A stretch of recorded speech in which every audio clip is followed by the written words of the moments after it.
Hey there dphog. Okay, so this video isn't about angles and how it has an overall influence on your composition in general. I'm just refining this to what I call critical angles. When you're in composition, when everything has been composed, when your picture's laid out in front of you, that last little change that you can possibly make in height, for instance, with this example, it's literally a height change of 40 centimeters. And what that does to the final result and the net worth of your image is massive in some instances. And a lot of photographers don't realize that. So if we look at the first example, I'm probably wasting about 25% of my frame just because of my angles. Don't get me wrong, don't confuse negative space with wasted space. This is pure wasted space. This is 25% of the frame that says absolutely nothing and that contributes absolutely nothing to the overall result of my photograph.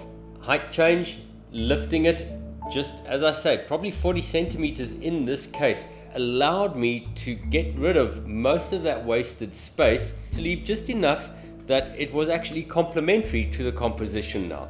So we've been talking about your photograph's background. Let's apply the same principles now to your subject in the foreground and see what happens. Angles, when you're photographing people and you want to flatter the body, flatter a face shape, change shape of the body, place certain areas of the body closer or further away from the camera. It really will make a big difference. It can place a wide hip further away than the head. Just shifting a slight little angle like that. If these are the hips and that's the head, and I'm shooting from straight on, the hips are closest to the camera and the head is furthest away from the camera.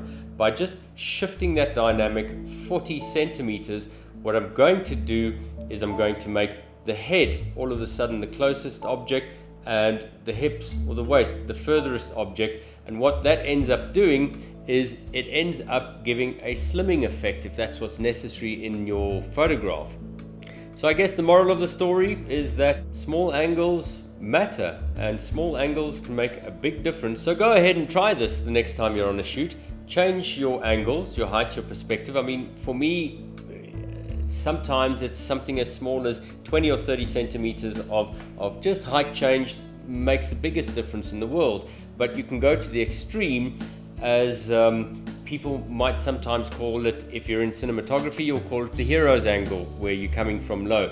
If you're in fashion, you'll call it the Vogue angle, where you're coming from low to elongate those legs.